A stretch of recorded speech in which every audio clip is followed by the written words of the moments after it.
अस्सलामु अलैकुम वरहमतुल्लाहि वबरकातुह। आज मैं अपने माँ और बहनों को एक मसला बताने जा रहा हूँ कि आप जिसे मखसूसी अय्याम कहा जाता है उसमें आप कितनी दिन में नमाज पढ़ सकती हैं, रोज़ा रख सकती हैं, जिसे पीरियड के दिन भी कहा जाता है और जिसे हैज़ भी कहा जाता है। तो पहले आप ये समझ लें कि हैज़ की मुद्दत क्या है। तो उसकी शरई मुद्दत है 3 दिन और 3 रातें, ज़्यादा से ज़्यादा 10 दिन।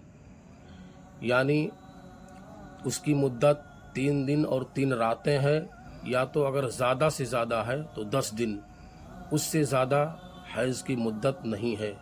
लिहाजा मिसाल के तौर पर किसी को 2 दिन और 2 रातें आई तो उसको हैज़ नहीं कहा जाएगा, बल्कि उसे बीमारी कहा जाएगा, जिसे इस्तिहाज़ा कहा जाता है।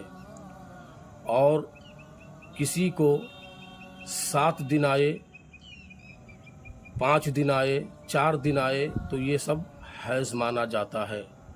लिहाजा हमारी माँ और बहनों इस मसले में शक व शुबहा करती हैं कि नमाज कोई कहती हैं 7 दिन पर पढ़ी जाती है, कोई कहती हैं 4 दिन पर पढ़ी जाती है, कोई कहती हैं 5 दिन पर पढ़ी जाती हैं।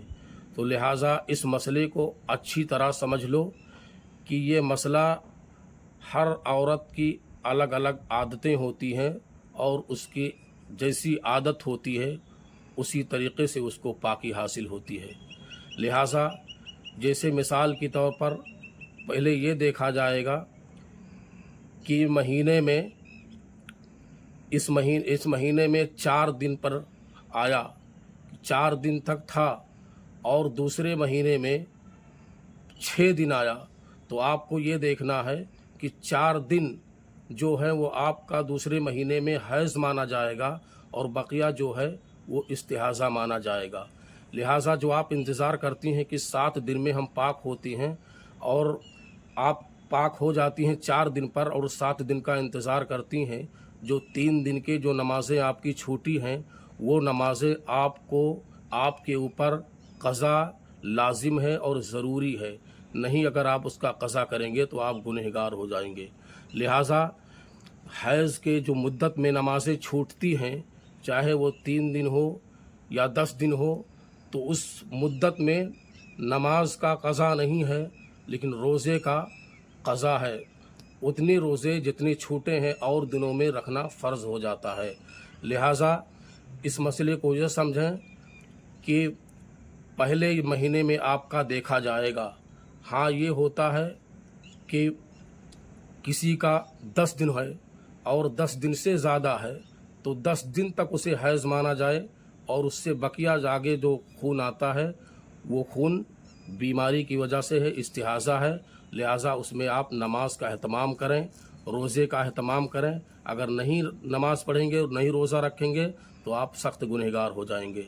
लिहाजा इस मसले को यही देखना है कि आदत, हर औरत की अलग अलग आदत होती है और अपनी आदत के मुताबिक वो करे। किसी की 4 दिन होती है, किसी की 5 दिन होती है, किसी की 10 दिन होती है। तो अब औरत अपनी ये पहले देख ले कि हमारा पहले महीने में कितना दिन आता है और दूसरे में कितना दिन आता है, उसी में वो शुमार कर सकती है। 4 दिन पहले महीने में है तो 4 ही हैज़ माने, चाहे 10 दिन तक है तो बकिया बीमारी माना जाएगा। लिहाजा मैं अपनी माँ और बहनों से ये गुजारिश करूँगा कि मेरी माँ और बहनें इस मसले को अपनी तमाम सहेलियों के पास शेयर करें और इस चैनल को सब्सक्राइब करें, ताकि आपको ऐसे ही अच्छे अच्छे मसाइल, शरीयत के मसाइल आप हज़रात को सीखने को मिले। अस्सलामु अलैकुम वरहमतुल्लाहि वबरकातुहू।